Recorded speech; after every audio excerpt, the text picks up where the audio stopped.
how I trained my mind to become a millionaire. If you are interested in becoming a millionaire yourself, then today's video is for you.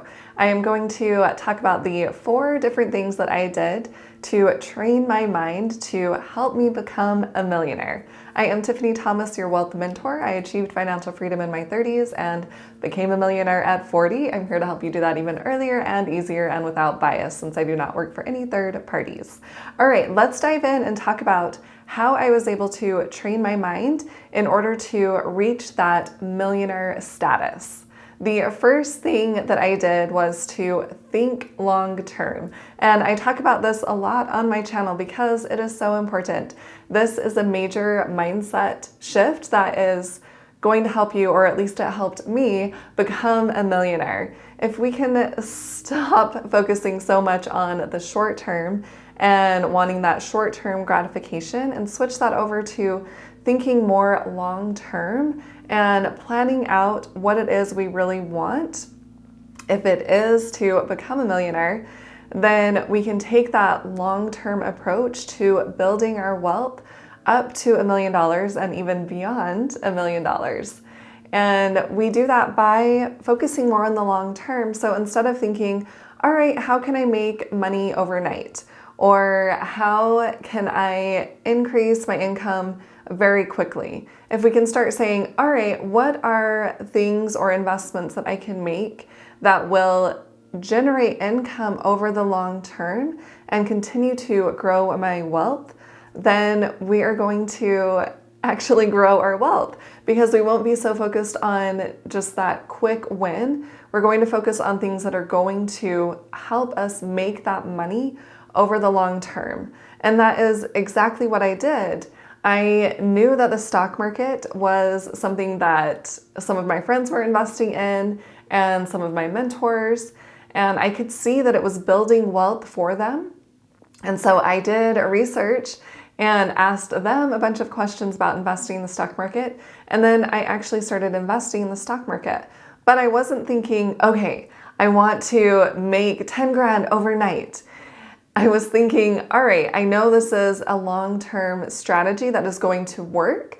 I've seen that in the past. I've seen that with my friends and my mentors. So I know that if I invest in the stock market and I invest in good investments, then I'm going to be able to build my wealth. I'm going to get to that $1 million status. And then I also chose to invest in real estate. I have a friend who's also my mentor who invests in real estate, and he is very successful with that.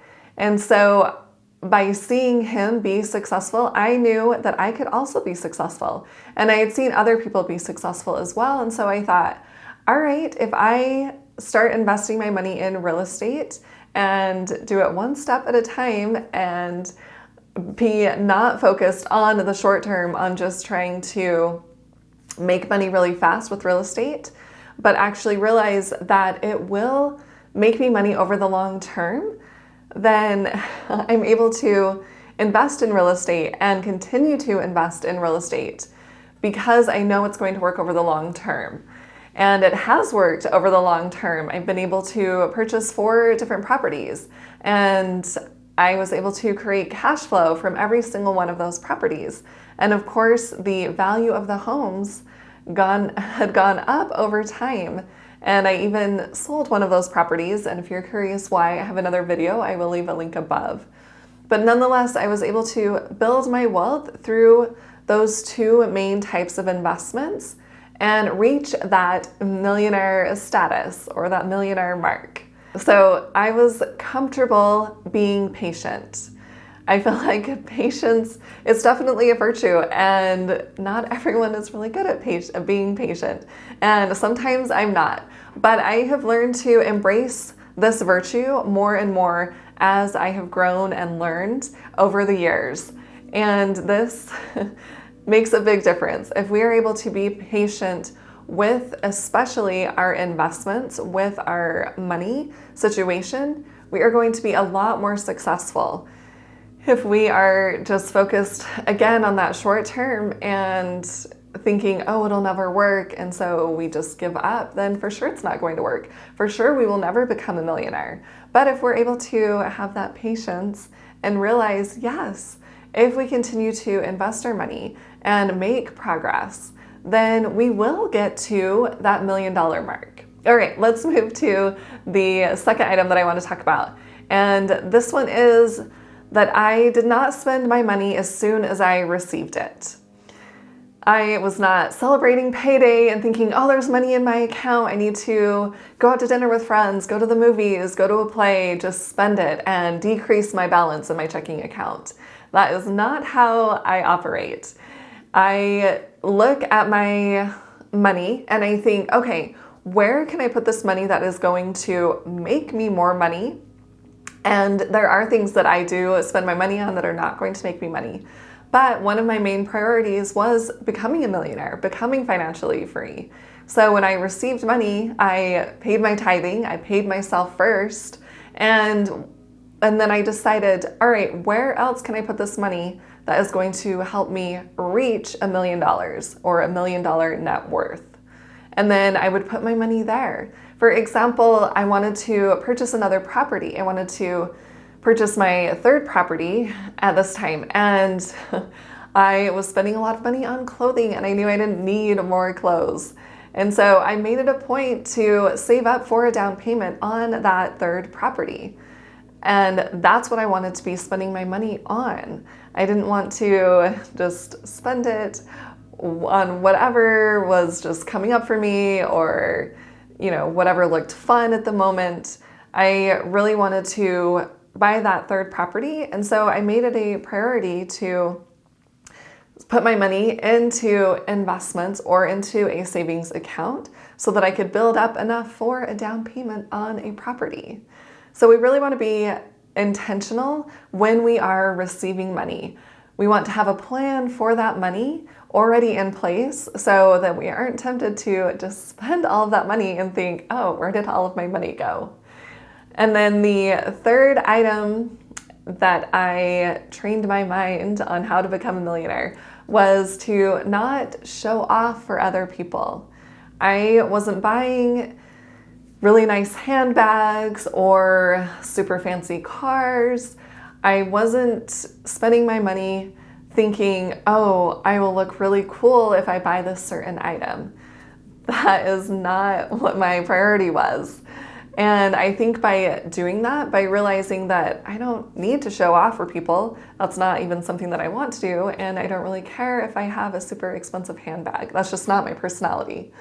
And by having that kind of mentality, that mindset of that I don't need to show off for other people, that I don't need to keep up with my friends or with my neighbors, that I can actually build my wealth by not doing that, then that made a huge difference. I was able to just drive my car for as long as possible. My truck that I had, my Tacoma, I had that for 10 years. And I loved driving that truck. And I just kept it for as long as possible.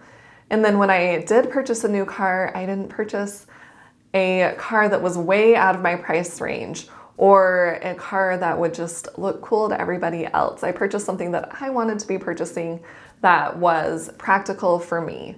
And I was able to build my wealth by doing that. And I could have even been better at buying cars, but nonetheless, I wasn't super extravagant and I was able to have money to still invest so that I could become a millionaire.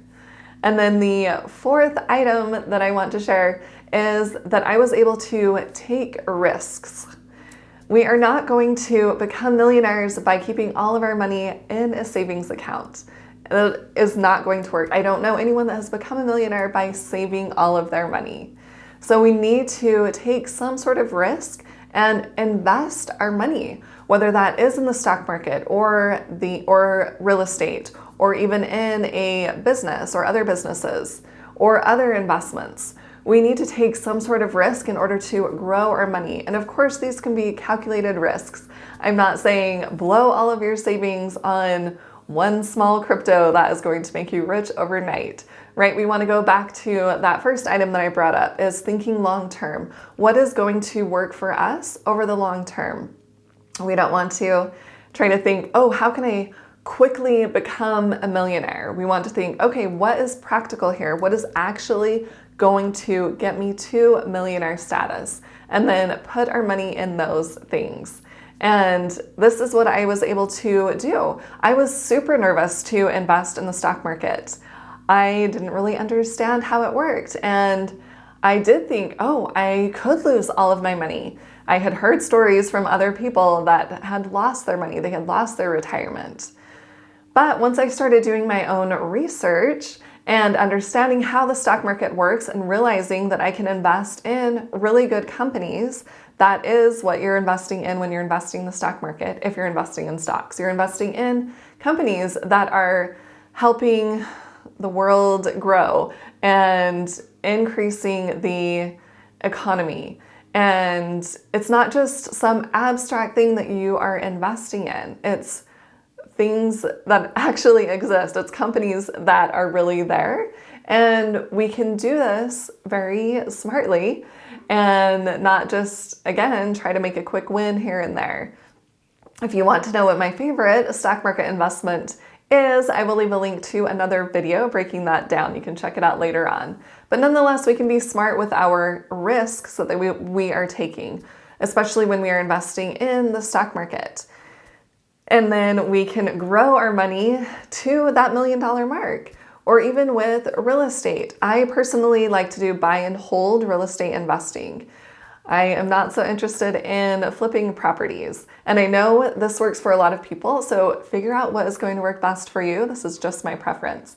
But I didn't want to have to worry about trying to sell a property very quickly in case the market changes or in case prices increase while I'm trying to remodel the home, things like that. I just like to invest in really good properties that I can immediately put tenants into and create cash flow every single month from those properties. So determine what type of risk you want to take and make sure it's a calculated risk, right? You can do your homework, run the numbers, make sure it looks good, and then take that risk. So these are the 4 items on how I trained myself to become a millionaire. Comment below and tell me one item that you are going to initiate in order to help you become a millionaire. And if you do want help becoming a millionaire and learning to invest your money, then I will leave a link below in the description. You can click on that link and get the details on how you can work with me. And if you want to see more videos like this, then hit the subscribe button.